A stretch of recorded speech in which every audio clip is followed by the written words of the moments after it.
first speaker today is the founder and president of the National Action Network, a not-for-profit civil rights organization with 60 chapters from coast to coast.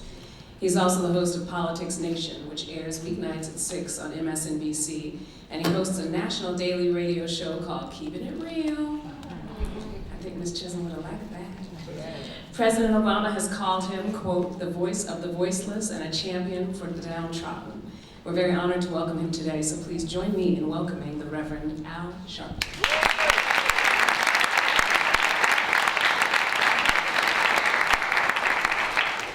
Thank you to Bill Howard, who has done more than anyone I know to keep the legacy of Shirley Chisholm alive.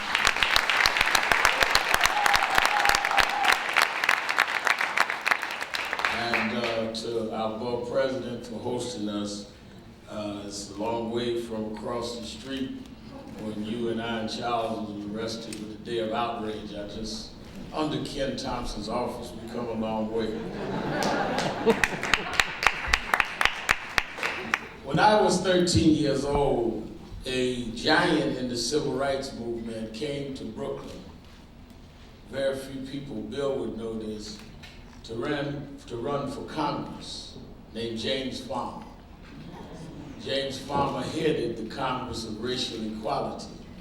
And he came to Brooklyn and ran as a Republican. Bishop Washington, who I was a boy preacher under, and others hosted him. He ran against a fiery woman named Shirley Chisholm. And as a youth, I joined her campaign. And she and I became friends. Shirley Chisholm was probably the most courageous person that I had met. She took on Mr. Farmer. She took on the establishment. She took on the party. And she became the first black woman to be elected to Congress. I tell that because in the rewrite of history, people act like what she did was easy. Shirley Chisholm rose at a time when Meade Esposito and Stanley Steingart and others controlled Brooklyn and told many of the black elected officials what to do, what time to do it, and what to do when they were finished. They could not do that with Shirley Chisholm. Shirley Chisholm, to say she was unbought and unbossed was not a slogan. That's how she behaved at all times. And she did not mind fighting and standing up, but she did it with dignity. She was a school teacher, as the video said. I remember that we would come in and we were teenagers, and Bill would know this, and she would give us instruction, and I would give her reports, and I would say something that would be grammatically incorrect. She would stop. Alfred, you say it like, and make me repeat it over and over again. That was Shirley Chisholm. She would come out of her home on St. John's Place, later President Street. And I remember Conrad, her husband at the time, would drive the front, she'd sit in the back. And she says, that's where you must show a role model. I know I'm telling the secrets, Congressman Raymond. But I'd be in the back with her trying to find out how you did this. Shirley Chisholm, though, would stand against those in our community that would not stand with her. 1972, I went to the Gary Convention. Percy Sutton sponsored some of us. I was 18. It was the year she ran for president. And at the National Black Political Convention, the politicians and some of us that called ourselves militants would not endorse her for president.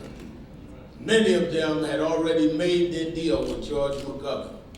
She went to the convention in Miami, having been betrayed by some that she had helped to fight for, but never backed up and never ever sold out.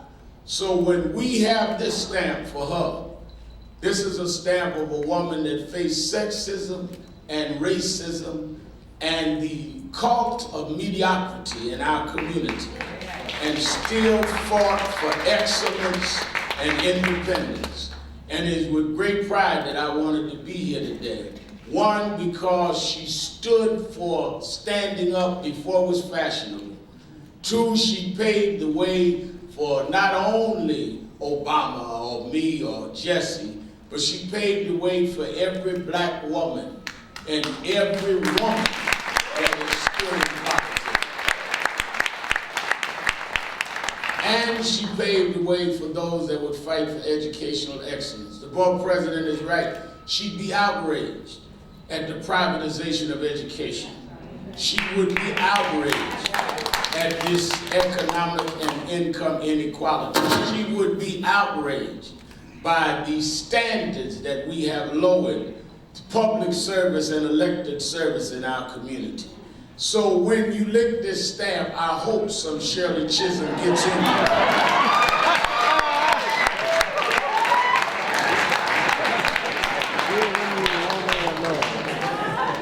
Because that's what she represented. And she represented investing in the young, investing in the generations to come. I know because when I was just a teenager, running around Brooklyn, trying to find my way, she invested a lot in me. I will never forget, she would always tell me, you can talk, but learn to speak right. And we would go out and Victor Robles sometimes, we would used to argue about who was going to have to hold her pocketbook. And, well, I wasn't going to tell about the fur, but we used to hold all that, Charles, while she spoke. And she'd tell me, warm up the crowd, Alfred. You did all right. And she would stand on the corner, on the pulpit, or on whatever palatial rostrums she had to do as a congresswoman. But it was always the same message. And it was always the same purpose and always the same goal, to speak for those of us that had no one to speak for. So Mrs. C, we salute you today because your life saluted us. Thank you.